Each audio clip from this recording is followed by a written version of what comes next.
Hello, and welcome to Chapter 10 of the Accounting Insight tutorial series.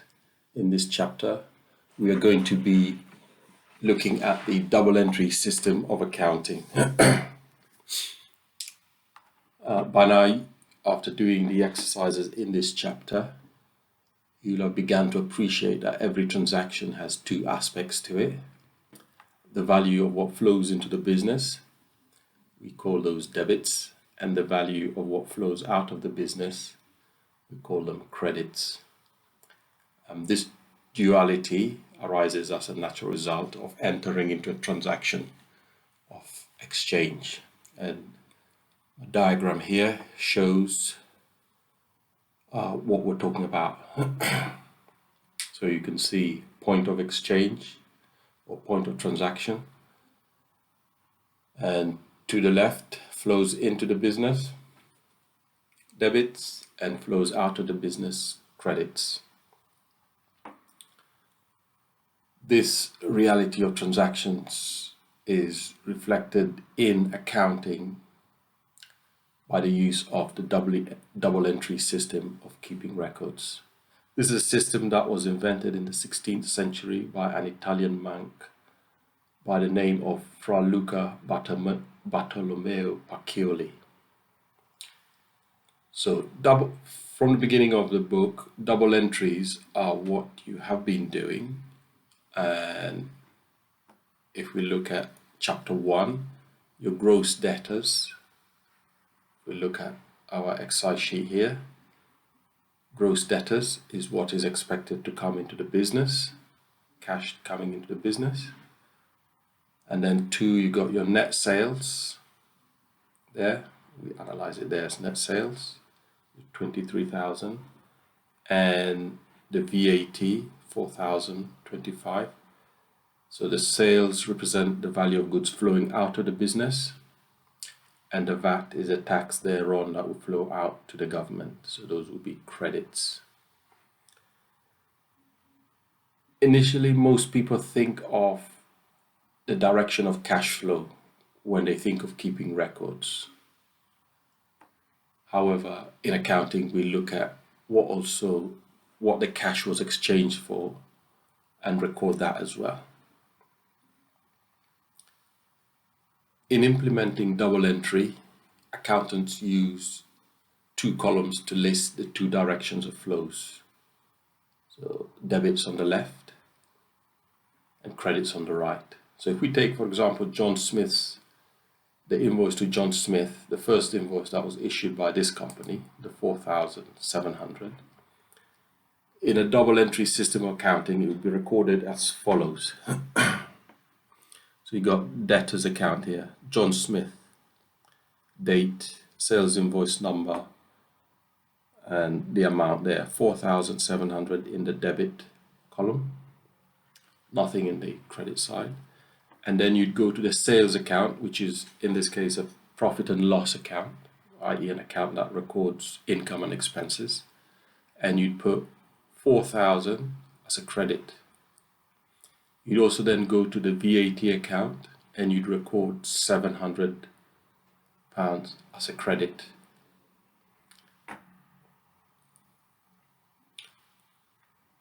The system is not intuitive at first sight, however, it's very reliable and flexible where there are many accounts and transactions over a period of accounting.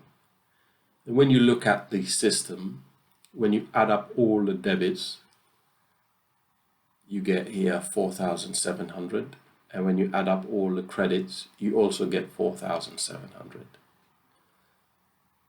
The double entry system therefore provides a mathematical control check to ensure that your records of account are accurate. It's one of the control checks, but that is the beauty of the double entry system. All your debits must equal all your credits. And as all transactions are entered with debits and credits, at the end, your accounting system, if the debits do not equal the credits, you know something has gone wrong. This would have happened more where records were kept on paper manually. And this balancing of debits and credits was quite important. Nowadays, you have computers and they do the check automatically, and they won't let you post a transaction until both sides equal each other. So that is the introduction to double entry system of accounting. And I'll go now to the types of accounts or formats of accounts where double entry system of accounting is used. So the first one here, we're just going to examine John Smith over the year 3000 and how his account would look like under a double entry system of accounts. In this case, we're using what we call T accounts. They're called T accounts because of this T that sits in the middle, separating your debits and your credits. The sales invoice to John Smith, you can see was entered there, debit 4,700. On the 30th of January, he sent a check in, so we said, okay, we'll credit him that amount. And then when it comes to the end of the year, we close the accounts because we're trying to produce financial accounts for the end of the year. So you total the debits there, 4,700, total the credits in his account, 4,700. So he doesn't have a balance left. He's paid up. So you'd make an entry there and say balance brought down or carried down is 0. Let's say John only paid £1,000 on the 30th of January. The entry would look like this. So you have same for your sales invoice. And on the 30th of January, you have a check of just 1,000.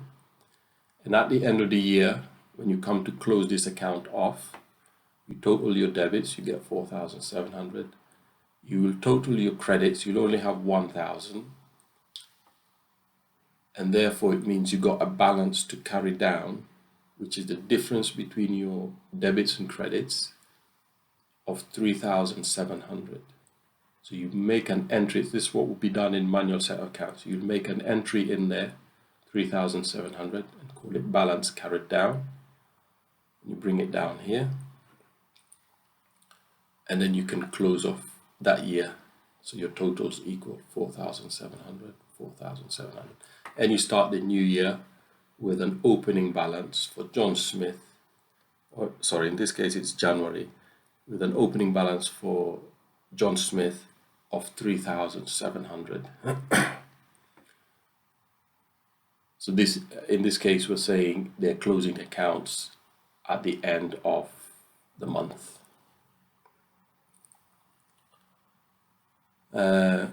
Computers now can present to you accounts in various formats, and one format that is popular is this one with 3 columns. So you got one column for debits, one for credits, and then a running balance at the end.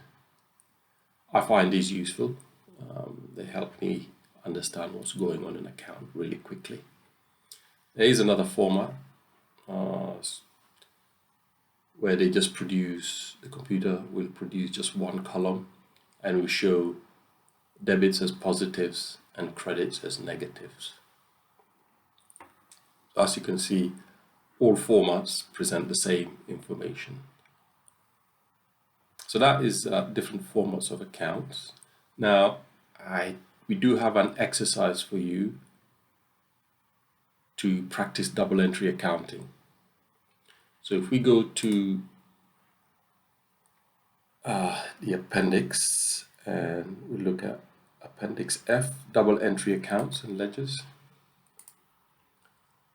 So here we've got the nominal ledger, so where all the double entry accounting takes place. And I have done all the double entry accounts here, and I've highlighted for you 5 accounts, 5 transactions to show you or to illustrate the double entry that would be made in respect of those transactions. So let's look at the first one, the one yellow. So this is double entry accounting for sales transaction.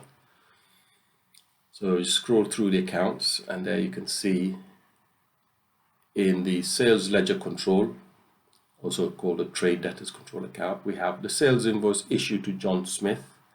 I just got summary details there, 4,700.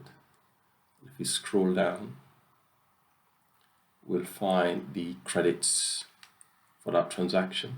So first, in the VAT account, you'll get the 700 highlighted there. And if you keep going, you'll get the net sales 4,000. So this is similar to this transaction. When you look at our exercise sheets, the 700, the 4,000, and the total of 4,700. So that is the double entry for that first transaction in our tutorial book. Let's scroll back up. So I've done similarly for all the other transactions that we have in our practice exercise. So I've done one for prepaid insurance, bank interest received, and bank charges, and a purchase transaction. So you can have a good go at practicing double entry. And if you look at our worksheets or exercise sheets, there is a blank set of ledgers for you to practice double entry accounting. And after you've done the entries, you can compare your answer to this one here. This will give you good grounding in double entry accounting. And because you understand in detail every transaction in this example illustrated by this book, nothing should be strange to you, and that will help you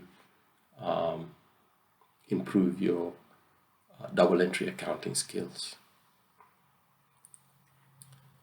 I hope you've enjoyed the introduction to double entry accounting, and in the next chapter we are going to be dealing with the trial balance. I'll just show you a brief preview of it, and that will bring together all our balances and will show you what happens when a set of accounts is being prepared, the preliminary steps. Thank you for your time, and I'll see you soon.